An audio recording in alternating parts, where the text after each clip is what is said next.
देखो, spirituality is not an option.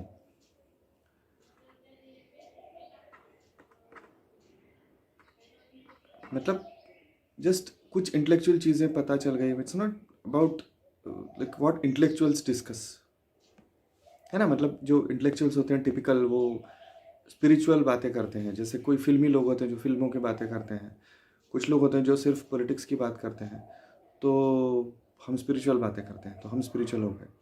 या फिर जो बहुत पूजा करता है दिन भर और बिल्कुल टीका लगा के घूमता है, वो स्पिरिचुअल। हम कहते हैं ना कई बार कि बड़ा धार्मिक है, बड़ा रिलीजियस है। वो ना धार्मिक है, वो तो अलग बात है, उसको अलग से कभी डिस्कस करेंगे। वो धार्मिक भी नहीं है और वो स्पिरिचुअल तो बिल्कुल ही नहीं है।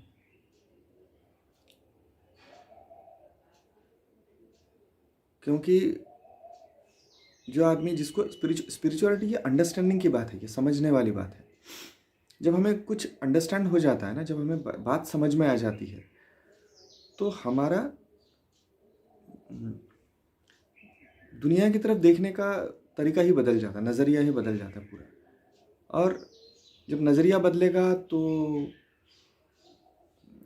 मेरा उसके साथ रिश्ता बदल जाएगा, मेरा उसके साथ जो वर्तन है, जो बिहेवियर है, वो बदल जाएगा।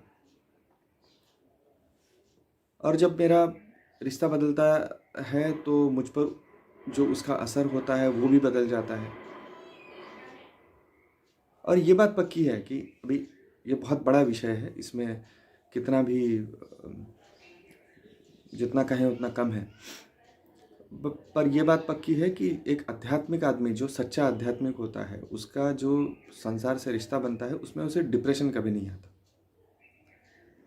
हमारे पूरे लाइफ में, पूरी ज़िंदगी में जितनी भी ज़िंदगियाँ अभी हैं, हमारे समाज से आध्यात्मिकता लुप्त हो गई है। इसीलिए हम लोग डिप्रेस्ड हैं, इसीलिए हमारे यहाँ सुसाइड्स हो रहे हैं, इसीलिए क्राइम हो रहा है, बड़ा अजीब अजीब तरीक़ों का क्राइम हो रहा है।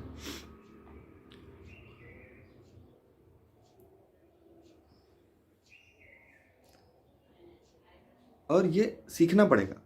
ऐसे रैंडम कोई तो मोटिवेशनल बुक्स पढ़ के हम स्पिरिचुअलिटी नहीं सीख सकते। हमें बड़ा सिस्टमेटिकली इसे सीखना पड़ेगा। एक उसकी पद्धति होती है। हमारे पास, हम भारत में पैदा हुए हैं, ये हम बड़े भाग्यशाली हैं। और हमारे पास हर तरह के ग्रंथ उपलब्ध हैं, हर रीजन में, हर भाषा में, जहाँ जहाँ हम जिस भी स्टेट में जाते हैं, वहाँ पर कई सैकड़ों संत हो चुके हैं जिन्होंने कितना ही साहित्य लिख कर रखा है। बस उनको पढ़ते जाओ। ऐसे गुरु भी हैं जो तुम्हें सिखा सकते हैं। संतों का अगर हम संग करते हैं तो हमें एक्चुअल जो स्पिरिचुअलिटी है वो समझ में आएगी। अब एक दो तीन ग्रंथ बता देता हूँ। सबसे शीर्ष ग्रंथ तो बस भगवत गीता ही काफ़ी है अगर आप शुरुआत करना चाहते हैं तो एक भगवत गीता है। फिर बाकी उसी के बहुत सारे 10-12 प्रकार की गीताएं हैं, और उसमें वही बात अलग अलग तरीक़ों से बताई गई है, अलग अलग संतों ने, अलग अलग ऋषियों ने। संतों का साहित्य है जो गीता का ही विवरण करते हैं, उसी पर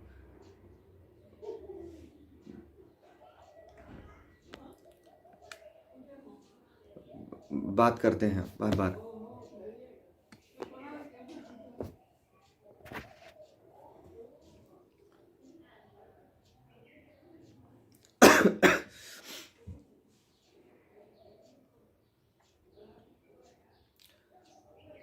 तो हमें कहीं से शुरुआत करनी पड़ेगी, हमें ज़िंदगी में समय बनाना पड़ेगा, क्योंकि ये बहुत ज़रूरी है। जैसे हम अपने आप को जब मेकओवर करने के लिए, जैसे हम किसी दिन शुरुआत करते हैं, उसके लिए बजट बनाते हैं, उसका प्लानिंग करते हैं, अपने कपड़ों का मेकओवर होता है, चेहरे का मेकओवर होता है, हेयर कट्स होते हैं, शूज़ और सब कुछ हम प्लान करते हैं, उसका रिसर्च करते हैं, वैसे हमें इसका रिसर्च, इसके ऊपर काम करना पड़ेगा, इसके लिए जगह बनानी पड़ेगी लाइफ में। और स्पिरिचुअलिटी कोई डिप्रेस लोगों का इलाका नहीं है। सबसे ज़्यादा खुश और सबसे ज़्यादा जो कहते हैं ना परमानंदी लोग इस